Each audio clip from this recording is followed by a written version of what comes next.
Ine Kedira, vous êtes docteur en géographie et aménagement des transports et chef de projet études et réseaux à Ecov. Bon, Ecov, c'est quoi? On parle de quoi en parlant d'Ecov?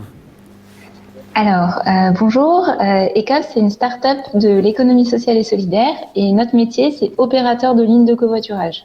Ça veut dire qu'en fait, on conçoit et on exploite des lignes de covoiturage. Donc, nos lignes, elles font d'une dizaine de kilomètres à 40-50 kilomètres et elles sont structurées en arrêts. À ces arrêts se retrouvent des conducteurs et des passagers pour covoiturer, sans s'être donné rendez-vous avant, sans avoir réservé, donc c'est totalement en temps réel. Et nous, ce qu'on fait, c'est de mettre en œuvre toutes les conditions pour faire de la voiture un transport collectif. Donc en gros, il y a les lignes de bus, les lignes de tram, les lignes de métro, etc.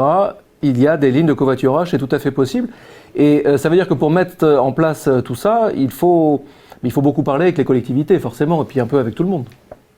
Tout à fait.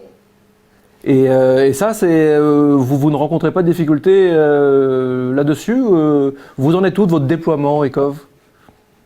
Alors, nous, on travaille avec les collectivités. En fait, on accompagne un certain nombre de collectivités, donc à la fois sur leur réflexion globale sur la mobilité en territoire peu dense, donc des territoires périurbains, des territoires ruraux. On sait que c'est des territoires où la dépendance à la voiture est tout de même plus forte et c'est pas toujours évident de trouver la bonne solution, la solution adaptée aux besoins des habitants. Et donc, on accompagne les collectivités pour trouver des solutions, donc à la fois celles que nous on met en œuvre, mais également dans leur réflexion plus large.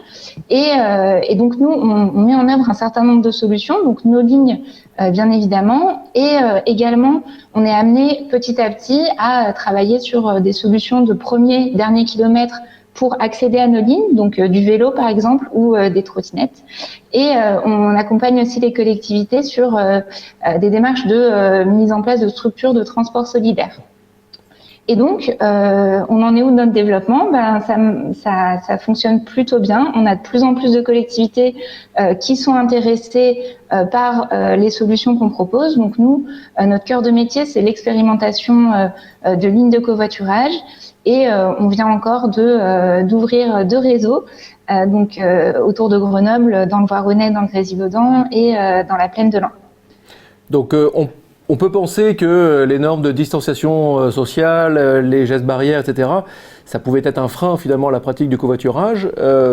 Et finalement, non, ça n'a pas pour autant freiné? Alors, on a connu bien évidemment une pause au moment du confinement, et suite à ça, donc on s'est mobilisé notamment pour encourager la reprise de l'usage en respect des gestes barrières et de la distanciation sociale, et ça a plutôt bien fonctionné. On a été soutenus par nos utilisateurs donc réguliers et fidèles. Donc certains se sont même engagés. Ils se sont engagés sur des horaires de passage pour montrer qu'il y avait un service, qu'il y avait des conducteurs disponibles et que les passagers reviennent sur nos lignes. Donc on a effectivement eu une reprise de l'usage malgré les règles de distanciation sociale. Et donc voilà, donc on est plutôt confiant par rapport à ça. Et on a également perçu un discours de solidarité et de souhait en fait d'aller plus loin et de covoiturer plus de la part de nos utilisateurs, et aussi un soutien des collectivités locales. Et ça, on accompagne cet élan et ce souhait-là à travers le programme. Donc on est bénéficiaire d'un programme, donc le programme LICOV, qui est soutenu par le ministère de la Transition écologique et qui nous permet en fait de cofinancer le déploiement de 20 lignes de covoiturage sur 2020 et 2021. Et donc, pour l'instant, ça se passe plutôt bien pour ce déploiement, et on espère que ça nous permettra d'installer le covoiturage dans les paysages des territoires peu denses et dans les esprits.